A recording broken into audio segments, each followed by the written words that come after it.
What's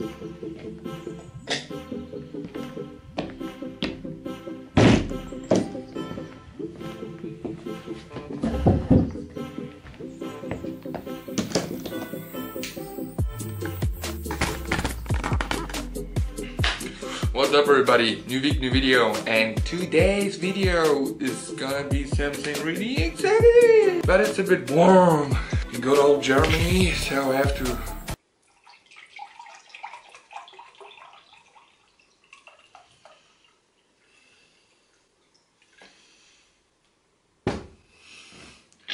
prepare some drinking.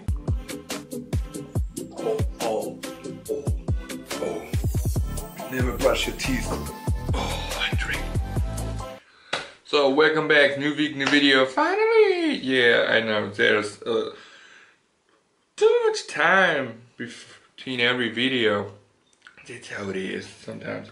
But today's video is something cool, something special. I want to talk about my Sayce Stratocaster and about something that's pretty cool that is next to me.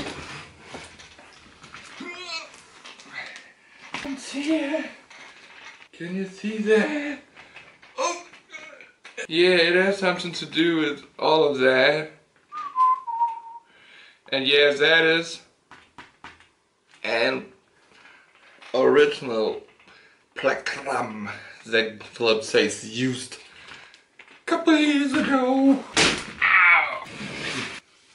So, yeah, that's it. That's about this video. We will talk a bit about one of my biggest influences, not in my playing I would say, but he was one of my big guitar heroes next to all those typical guitar heroes like, I don't know, Gary Moore, Eric Clapton, Jimi Hendrix or whatever. So let's go back a bit, let's talk about Sayce a bit before, then we talk about the Strat, then we talk about this guy. I should stop that. And yeah, and if you haven't seen it, I have a new guitar. It's a Fender Sonic. And yeah, it's back from a setup job, but something bad happened to the guitar. I will talk about that later in the later video. But there are already 2 videos about this guitar. So if you're interested, check it out on my channel. Let's talk about Sayce for a second. Sayce is a guitar hero from Canada. He's a super talented blues musician, and he played with a lot of big names in the business like Melissa Etheridge and Jeff Healey. He was one of Jeff Healey's tour guitarists forever, and he learned a lot in that time. And Sayce turned out to be one of the most influential blues guitarists of our time, I would say. In comparison to, I would say, the next big hero, or one of the biggest names in the business, Joe Bonamassa. I like Sayce and I love Joe Bonamassa too, don't get me wrong. I love him, I know every single song, and I'm a little bit of a fangirl, but in comparison to Joe Bonamassa, who has a pretty clean style of playing blues, Sayce is, I would say, the direct opposite of it. I don't want to say he plays sloppy or whatever, don't get me wrong again, but he's way more, he's a raw blues player who plays with a lot of power, a lot of style. He has 2 pretty played 63 Stratocasters. I think one is from 63 and one is from August 63 and one is from September 63. So I will put a photo here and here so you can check out these beauties, extreme cool guitars.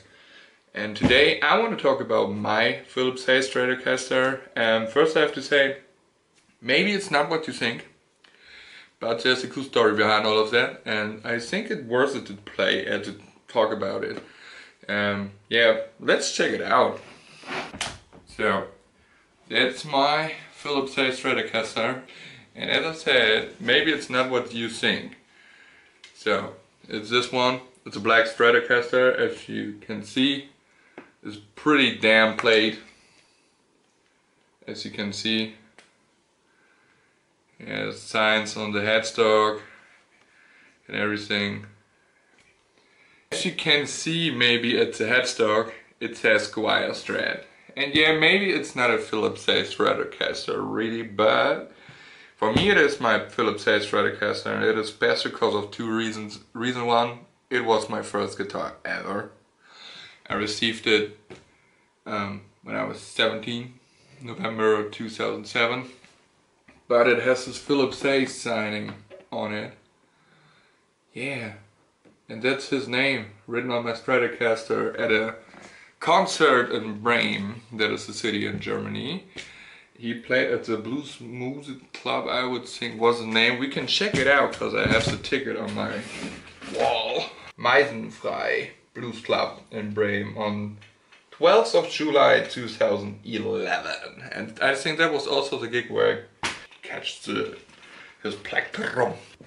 Yeah, that's my first Strat ever. I played it like a maniac, it's played to death. It had a lot of story, a lot of marks, but always the best thing for me was that Philips Sayce wrote his name on it.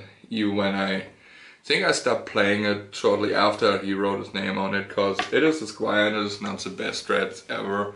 So I don't know, I played it for a couple of times, but then I changed to Les Paul. Yeah, but that is my Philips Sayce Strat, so to say. For me personally, it is pretty special. Maybe for you it is a bit disappointing that it isn't a Philips Sayce signature Strat or whatever. There's some dudes out there that built some kind of an inspiration or inspired by Philips Sayce Mother Strat or Sunburst Strat. Yeah, but for me it is pretty special. He wrote his name on it. It is original sign. It is still till today super special for me. So, but we also can talk about this wall. I think I bought it at the Ruby Electric tour, and Ruby Electric was one of those records. It was a shorter record with I think 6 or 7 tracks. Also Melissa Etheridge appeared on one of the songs, and it's pretty good stuff. Also I think there was some kind of a deluxe edition where he also opened up for Deep Purple there in France and played some of his songs with them and played some of his own songs. Yeah, pretty cool. I'm pretty proud. I have to fix the frame and anything because it's messed up. You can see it. So, but it's totally messed up. But I still have it. So, that's it for the video. At the end I want to say, sure, it is some kind of a clickbaity video. It is a real Philips Sayce signature Strat or whatever, but they are not really a Philips Sayce signature Strat. But if you never heard of Philips Sayce, check him out. He's pretty cool. So inspiring as a guitarist. So nice as a person. And yeah, maybe I should build this guitar back up and try to play it, and we can see how my first guitar sounds years later. So yeah, but that's it for today's video. I wanted to share this with you, my first Strat, that is also my Philips Sayce Strat, my wall and the plectrum, and check out Philips Sayce and all of that in one video. Yeah, if you like to give me thumbs up, subscribe, whatever, you know, all of that. And yeah, I will see you in the next video, and I'm out. Bye.